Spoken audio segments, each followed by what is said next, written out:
बताइए कि एक मुखिया का क्या कर्तव्य होता है, समस्याओं पर किन किन मुद्दों पर चुनाव लड़े? देखिए, सबसे पहले तो मैं चुनाव लड़ा था शिक्षा को लेकर के, सड़क को लेकर के, नाली को लेकर के, स्कूल को लेकर के, आंगनबाड़ी जो केंद्र है उसको लेकर के, पानी को लेकर के, किसानों की आय को लेकर के, इसके साथ अभी हम आए हैं चौमुखा पंचायत में, जो कि जोगापट्टी के अंतर्गत पड़ता है, और यहाँ के हम मुखिया से आज बात करेंगे, जो कि चंपारण के सबसे चर्चित मुखिया रहे हैं और युवा भी हैं और पढ़े लिखे भी हैं। तो स्वागत है सर आपके हमारे बिहारी बाबू चैनल में। जी बहुत बहुत धन्यवाद। सर आपका नाम? मेरा नाम मुकेंद्र यादव हुआ और मैं इस चौमुखा पंचायत का मुखिया और साथ साथ आपके प्रखंड के मुखिया संघ का उपाध्यक्ष भी हूँ। आप चुनाव से पहले क्या करते थे? देखिए, चुनाव से पहले तो मतलब स्टडी होती थी, पढ़ाई होती थी। पढ़ाई के बाद जो है उसके बाद से मैं सोचा कि समाज सेवा मेरे लिए काफ़ी सर्वोपरि रहा, तो इसीलिए मैं इस क्षेत्र को चुना और लोगों की सेवा में लगा था मैं। तो सर राजनीति में क्यों आए? समाज सेवा तो ऐसे भी हो सकती है। देखिए, राजनीति में आने का मेन मकसद था कि यहाँ का जो सिस्टम है, पॉलिटिक्स अभी के समय में काफ़ी मतलब दयनीय स्थिति में चल रही है। भारतीय लोकतंत्र की जो स्थिति है अभी काफ़ी दयनीय स्थिति है। तो जहाँ तक मैंने लोकतंत्र को पढ़ा, संविधान को पढ़ा, लोगों को पढ़ा, तो मुझे लगा कि शायद सरकारी गवर्नमेंट जॉब करने से मतलब समाज का उत्थान नहीं हो पाएगा। इसलिए मैं इस सेक्टर को चूज़ किया और इसमें लगा कि जो समाज है, जो पिछड़े लोग हैं, जो सबसे पिछड़े पायदान पे खड़े लोग हैं, उनको भी आगे लेकर के आया जाए। इस मुहिम को लेकर के मैंने राजनीति में आया था मैं। अच्छा, तो आपका सपना पूरा हुआ, आप मुखिया भी बन गए। अच्छा, ये बताइए कि एक मुखिया का क्या कर्तव्य होता है? देखिए, मुखिया का मतलब ये हुआ जैसे कि परिवार में हर एक परिवार में एक मुखिया होता है, तो उसका काम क्या होता है कि अपने परिवार को लेकर के जो भी समस्याएं होती हैं या जो चीज़ें घटती हैं उसको पूरा करता है।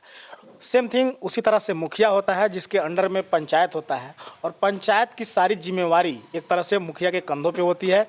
विकास से लेकर के प्रशासनिक जो भी चीज़ें हैं, ये तमाम चीज़ें मुखिया के कंधों पे होता है, जो कि एक बहुत बड़ी जिम्मेवारी होती है। जब आप मुखिया का चुनाव लड़ने का सोच लिए थे तो बहुत सारी समस्याएं होगी, जो आपका सवाल होगा, मुद्दा होगा, तो आप किन किन समस्याओं पर, किन किन मुद्दों पर चुनाव लड़े थे? देखिए, सबसे पहले तो मैं चुनाव लड़ा था शिक्षा को लेकर के, सड़क को लेकर के, नाली को लेकर के, स्कूल को लेकर के, आंगनबाड़ी जो केंद्र है उसको लेकर के, पानी को लेकर के, किसानों की आय को लेकर के, इसके साथ वृद्धा पेंशन जो है उसको लेकर के। ये तमाम ऐसी चीज़ें हैं यहाँ पे जो खुले में जैसे आप शौच कर रहे हैं, इसको शौचालय को लेकर के, ये तमाम चीज़ें थी। और इस तमाम चीज़ों को लेकर के एक एक करके मैं आपको बता दूंगा कि जो मेरा मैनिफेस्टो था, घोषणा पत्र था चुनाव के समय में, उसमें से लगभग समझिए कि 75% मैंने एक साल में पूरा किया है। मतलब अभी कोई ऐसा क्षेत्र बताइए जो पंचायत का, जहां आपने एक दो काम किया हो। बिल्कुल, जस्ट मेरे पीछे आप देखेंगे नाली बना हुआ है। यहाँ पे जल जमाव लगभग घुटने के ऊपर जल इससे जमाव पहले हम कई बार आए हैं चौमुखा में, जहाँ यहाँ से गाड़ी भी निकलता था। बिल्कुल, घुटने तक पानी होता था। इसके अलावा मैं आपको बता रहा हूँ, शिक्षा के क्षेत्र में लेके चल रहा हूँ। हमारे यहाँ प्राथमिक विद्यालय है जो गांव के सबसे लास्ट में है।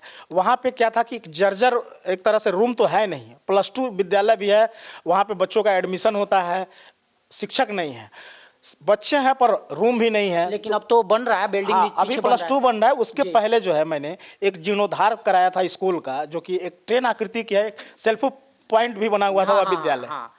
वहाँ पे जाने पे दूर से लगता है कि ये तो ट्रेन का डब्बा है, उस आकार से उसको बनाया गया है। बिल्कुल। अच्छा सर, ये बताइए कि जब भी मैं मुखिया का चुनाव, ग्राम पंचायत का जो भी चुनाव होता है, इसमें माहौल एकदम गर्मा गर्म हो जाता है। क्या बिना रैली निकाले, बिना जुलूस निकाले शांतिपूर्वक मुखिया का चुनाव लड़ा जा सकता है? देखिए, ये शांतिपूर्ण तरीके से चुनाव, जैसे आप बता रहे हैं, अभी के समय में जो हालात है, प्रतिबंधित मतलब जो आपके विरोध में लड़ते हैं, तो जैसे आपका पक्ष और विपक्ष होता है, तो उसमें लोगों की सहानुभूति और प्यार होता है। और एक गांव का जो राजनीति होता है, इसमें सभी एक दूसरे से जुड़े होते हैं। तो इन तमाम चीज़ों को लेकर के रैली और ये सब चीज़ें हमको लगता है कि अपने ख्याल से जगह पे जायज़ है। कैसे सर? अब मानते हैं कि पंचायत में आप चुनाव लड़े हैं, तो लगभग पंचायत के हर लोग आपको जानता है। आप एक एक दिन उसके घर अगर चले भी गए तब भी आपको जान जाएंगे कि हाँ, हमारे मुखिया जी यहाँ पे चुनाव लड़े हुए हैं। तो फिर रैली निकालने का, जुलूस निकालने का इसमें कोई मतलब नहीं बनता है। ठीक है, निकालते भी हैं तो उसमें गर्मा गर्म का भी तो माहौल होता है। बिल्कुल, पर इसमें गर्मा गर्म की बात नहीं होती है, इसमें लोगों का प्यार होता है। जब आप वोट मांगने के लिए निकलते हैं तो मैं जब वोट में खड़ा था, तो जब मैं चुनाव लड़ रहा था, मैं किसी को बोलता नहीं था कि आप मेरे साथ चलिए। लोगों का प्यार था, जो कि मैंने वोट नहीं जीता था, लोगों का दिल जीता था। तो लोग मेरे पीछे पीछे चलते थे और उनका प्यार और आशीर्वाद है यहाँ तक यही पहुँचाया चीज लोगों को। सर, यही चीज आप देख के चुनाव लड़ा था कि हाँ, हमारा प्यार है। तो फिर जो जुलूस निकलता है उसमें कुछ पैसे भी जो होते हैं, जो एक्स्ट्रा खर्च होते हैं, जिसकी जरूरत नहीं होती है, फिर भी ये भी दिखा जाता है कि गाड़ियों से लेके हर चीज से माहौल ऐसा नहीं है कि खराब होता है। ये चीज आप मानते हैं कि नहीं कि हाँ, बिना रैली का भी लड़ा जा सकता है? बिल्कुल ऐसा है कि बिना रैली का चुनाव लड़ा जा सकता है, पर अभी का जो माहौल है, पर इसमें ये चीज़ें जायज़ हैं। अच्छा सर, आपने बताया कि जो मुद्दा पे हमने चुनाव लड़ा था उसमें से सिर्फ एक साल में ही 75% हम काम कर दिए हैं।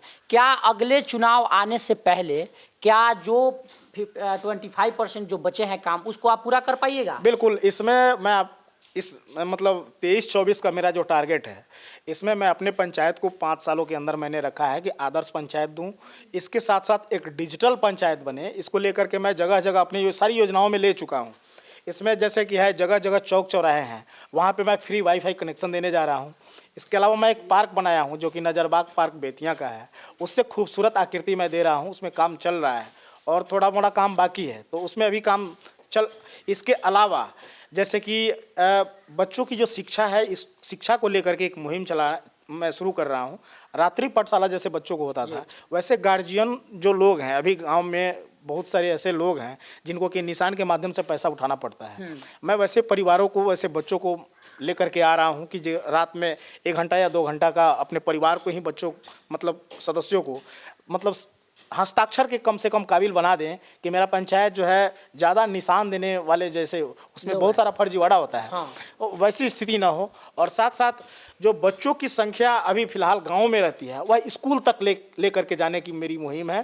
ये तमाम चीज़ें हैं। इसके अलावा बस स्टैंड जैसे होता है, चमुखा से अगर आप सोनामाई स्थान के पास होते हुए प्रखंड को जाते हैं, तो बीच में आप देखेंगे एक पेड़ लगवाया है मैंने। हाँ, पेड़ लगा है। पेड़ के अलावा मैं उसमें लेके आ रहा हूँ कि जगह जगह यात्री शेड बनेगा और वहाँ ठंडा पानी की व्यवस्था की जाएगी। साथ साथ इसके अलावा जो नली गली की जो काम है, कहीं अभी बहुत, जैसे 6 वार्ड हम परिसीमन के बाद मेरे पंचायत में जुटा था, तो उसके पैसे अभी हमारे पंचायत में नहीं आ पा रहे हैं, जिसके चलते कि 6 वार्ड में अभी मतलब पूर्ण रूप से काम नहीं हो पा रहा है। तो मैंने इसके लिए आवेदन दिया है, आगे भी मैंने मांग किया है, हो सके जो नया सत्र शुरू हो रहा है 1 अप्रैल के बाद से, उन 6 मतलब वार्डों में भी काम मैं शुरू करूं, जहां पे जो समस्या है उसको लेकर के मैं काम कर रहा हूं। सर, जहां आपका घर है उसके बगल में ही वार्ड नंबर 1 में नल जल का पानी 1 साल से नहीं आ रहा है। बिल्कुल, 1 साल नहीं, देखिए उसमें क्या, हमने ग्रामीण से बात किया है। हाँ, मैं आपको बता रहा हूँ। इसमें जो पूर्व मुखिया थे और जो पूर्व वार्ड सदस्य लोग थे, जो था, पर वहाँ पे उन लोगों की भी उतनी कमी नहीं है। जो उसमें बोरिंग जो किया गया है, बोरिंग एक बार पहले किया गया था, अंदर चला गया, हाँ। फिर दोबारा उसको उखाड़ करके मतलब निकाल करके दोबारा उसको मतलब डाला गया। फिर ये बोरिंग भी मतलब 5-6 महीने के अंदर जो है चला गया अंदर। पानी चल रहा था, अच्छा खासा चल रहा था, अंदर चला गया है। पर इसको मैंने लिखित आवेदन दे दिया है, इस पर काम भी चल रहा है, कार्रवाई भी हो रही है। बहुत ही जल्द 1 नंबर वार्ड में भी लोगों को जल मिलेगा। कब तक सर, कब तक आप आश्वासन दे सकते हैं? नया सत्र जैसे 1 अप्रैल से शुरू हो रहा है, तो 2-3 महीने के अंदर बहुत मतलब चालू हो जाएगा। 2-3 महीने से पहले हो जाएगा चालू।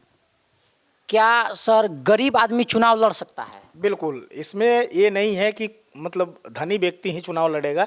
इसमें कोई भी व्यक्ति चुनाव लड़ सकता है, जो कि अपने समाज को उत्थान चाहता है, वह लड़ सकता है। इसमें कोई दिक्कत नहीं। गरीब आदमी चुनाव लड़ सकता है, क्या जीत सकता है? बिल्कुल जीत सकता है। मेरे दोस्त जीते हुए हैं, मुखिया बने हुए हैं। मेरे 2-3 दोस्त ऐसे हैं जिनको कि काफ़ी मतलब उनकी स्थिति, आप जाएंगे उनके दरवाजे पे आज भी, तो आपको तरस आएगी कि बस मुखिया कैसे बन गया है। ऐसे लोग भी मुखिया बने हैं। दिल जीतना होता है चुनाव में, वोट नहीं जीतना होता। सर, ये भी तो देखने को मिलेगा आपको, आप आंकड़ा उठा कर देखिएगा तो एक पंचायती चुनाव में जो इस टाइम माहौल है, पहले के चुनाव को तो मैं बात नहीं करता, लेकिन अभी जो खर्चे हैं वो काफ़ी मतलब 10 गुना तक बढ़ गए हैं। देखिए, अगर आप दिल से मेहनत करते हैं तो एक डायलॉग है कि अगर आप सच्चे दिल से किसी को चाहो तो उसे मिलाने में पूरी कायनात लग जाती है। वही चीज़ें अगर आप दिल से मेहनत करते हैं किसी काम को, अगर आपके अंदर जुनून है, जज्बा है, तो पैसा उसके सामने कुछ नहीं है। जैसे कि मैं भी चुनाव लड़ रहा था, पैसा का एक तरह से कहा जाए तो बिल्कुल कहीं नाम नहीं था, बस मेरा मेहनत था जो कि सबको मतलब पीछे किया। यानी कहने का अर्थ है कि अगर आदमी सच्चे मन से मेहनत करे तो जो पैसे मतलब हम बता नहीं सकते हैं कि ये उजागर नहीं हो सकता है, क्योंकि बहुत ज़्यादा पैसे आज के पंचायत में लग रहे हैं। एक एक मुखिया लाखों में पैसा खर्च कर रहे हैं, ये करने की ज़रूरत नहीं पड़ेगी। देखिए, ये पैसा जो खर्च करने वाले लोग कौन होते हैं? बरसाती मेढक के नाम से जाने जाते हैं। समाज में रहते नहीं हैं, समाज सेवा करते नहीं हैं, अचानक से चुनाव में कूदेंगे तो उनको तो अपना लोगों के बीच बनना है किसी तरह से, तो पैसा खर्च करते ठीक हैं। है सर, तो मानते हैं हम, आप पैसा खर्च करते हैं, हम गलत काम करके पैसा खर्च करके जीत जा रहे हैं, तो फिर सही काम करने के लिए कोई आया नहीं। इसका दोषी कौन है, मुखिया या जनता? देखिए, सबसे बड़ी जिम्मेवारी एक तरह से कहा जाए तो जो चुनाव लड़ता है उसको है ही। इसके अलावा सबसे ज़्यादा जिम्मेवारी लोगों की होती है कि आप मार्केट में, समझिए आप जा रहे हैं तो मार्केट में कौन सी सब्जी खरीद के लेके आ रहे हैं।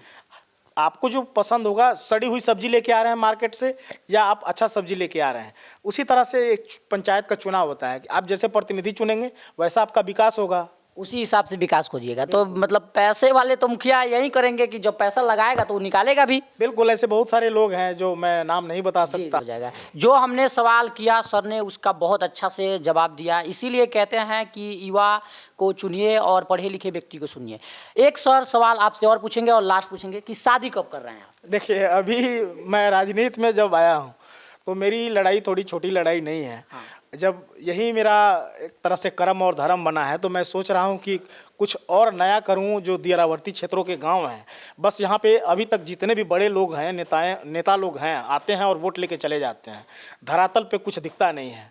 तो मेरी कोशिश है कि पहले मैं अपने दियारावर्ती क्षेत्रों के जो गांव हैं, जो बाढ़ से हमेशा पीड़ित रहते हैं, उनको एक जिम्मेवारी मेरे कंधे पे एक तरह से कहा जाए तो है, यह बोझ है और पारिवारिक बंधन है। देखिए, भगवान की कृपा है, कब बन जाए, पर मेरी कोशिश है कि पहले मैं अपने समाज को लेकर के आगे चलूँ, उसके बाद कोई डिसीजन होगा तो मैं ज़रूर बताऊँगा। सदियों से कहा जाता है इस चमुखा, ये जोगापट्टी क्षेत्र को चंबल का क्षेत्र कहा जाता है। ये चीज़ आप भी जानते हैं। बिल्कुल, ये चीज़ हम लोगों को मिलके मिटाने की ज़रूरत है। बिल्कुल, इसी मुहिम को लेकर के आज चंबल में बहुत सारे गुलाब खिल रहे हैं। लोग कहते हैं कीचड़ में गुलाब खिलता है, तो जो चंबल के नाम से विख्यात था, आज पेन और कलम के नाम से विख्यात है। यहाँ पे अनेक सारे प्रकार के लोग जो है जॉब में, सरकारी जॉब में, हर क्षेत्र में गए हुए हैं। बिल्कुल, हर सेक्टर में है। साइंटिस्ट है, इंजीनियर है, आर्मी है, पुलिस है, रेलवे है, सभी क्षेत्रों में बच्चे जा रहे हैं, बच्चियाँ भी जा रही हैं। ये तमाम चीज़ें मतलब मुझे उत्साहवर्धन देते हैं। मुझे प्राउड फील होता है कि मेरा गांव अब गौरवान्वित कर रहा है और आने वाले 5 सालों में आपको एक बार ज़रूर मौका मिलेगा। आप आइए और 5 सालों के बाद मैं आपको दिखाऊंगा कि चमुखा अब विकसित और आदर्श पंचायत बन गया है। ये चीज़ आपका वो ये सवाल और जवाब कैसा लगा? चाटुकारिता वाली हम काम नहीं करेंगे। हमारा मुहिम यही है कि चंपारण के हर प्रत्याशी से मिले और हर मुखिया से बात करें, और आप लोगों से आग्रह करना चाहेंगे कि ऐसे ही व्यक्ति को चुने ताकि सवाल जवाब हो सके और मुद्दा की बात हो सके। ये नहीं कि समाज से हटकर और मुखिया बनने के बाद अपनी प्रतिनिधित्व को नहीं दिखाकर दूसरा कुछ दिखाएं। बाकी ये बिहारी बाबू का प्रयास आपको कैसा लगा कमेंट करके बताइएगा। जय हिंद।